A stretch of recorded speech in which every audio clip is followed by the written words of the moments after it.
അതുപോലെ ചങ്ക് ബ്രോസ് ഒരാളെ സംബന്ധിച്ചിടത്തോളം അയാൾക്ക് ചുറ്റും അനവധി സുഹൃത്തുക്കളുണ്ടാവും.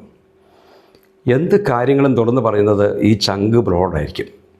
നമ്മുടെ മാതാപിതാക്കളോടും സഹോദരങ്ങളോടും ഒക്കെ പറയാൻ കഴിയാത്ത കാര്യങ്ങൾ ഈ ചങ്ക് ബ്രോകൾക്ക് അറിയാൻ പറ്റും. കാരണം നമ്മൾ അത്രയും തുറന്ന് അവരോട് പറയും. അതെന്തുകൊണ്ടാണ്? അത്രയ്ക്ക് ആഴമേറിയ ബന്ധങ്ങളായിരിക്കും അവർ തമ്മിലുള്ളത്. അങ്ങനെ ആഴമേറിയ സുഹൃത്ബന്ധമുള്ള ഒരാൾ വലിയ സമ്പന്നൻ തന്നെയാണ്. ഈ സൗഹൃദങ്ങളുടെ ഊഷ്മളതയിൽ ലയിച്ച് ജീവിതം മുന്നോട്ട് പോകുമ്പോഴും ചിലപ്പോഴൊക്കെ ഒരു ഏകാന്തതയും ഒറ്റപ്പെടലും അനുഭവിക്കാറില്ലേ? അങ്ങനെ അനുഭവിക്കാറില്ലേ? A friend in need is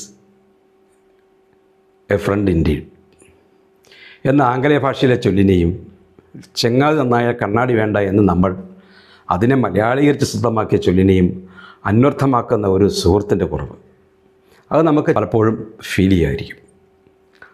നമ്മുടെ ആവശ്യം പറഞ്ഞറിയിച്ചിട്ട് ചെയ്തു തരുന്നതിനല്ല, മറിച്ച് നമ്മുടെ ആവശ്യം സ്വയം അറിഞ്ഞ് പ്രവർത്തിക്കുന്ന ഒരു യഥാർത്ഥ സുഹൃത്തിൻ്റെ കുറവ് ഒട്ടുമുക്കാലും ആളുകൾക്ക് അനുഭവപ്പെടും.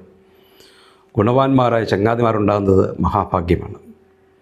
സ്നേഹിതൻ്റെയോ ഇഷ്ടാനിഷ്ടങ്ങൾ അറിയുകയും ആത്മാർത്ഥതയോടെ ഹിതകരമല്ലാത്തത് ചൂണ്ടിക്കാട്ടി ആപത്തുകളും ചതികളും തിരിച്ചറിഞ്ഞ് നമ്മുടെ മനസ്സിൽ എന്താണെന്ന് അറിഞ്ഞ് പ്രവർത്തിക്കുന്ന സുഹൃത്തുള്ളവനാണ് അതിസമ്പന്നൻ.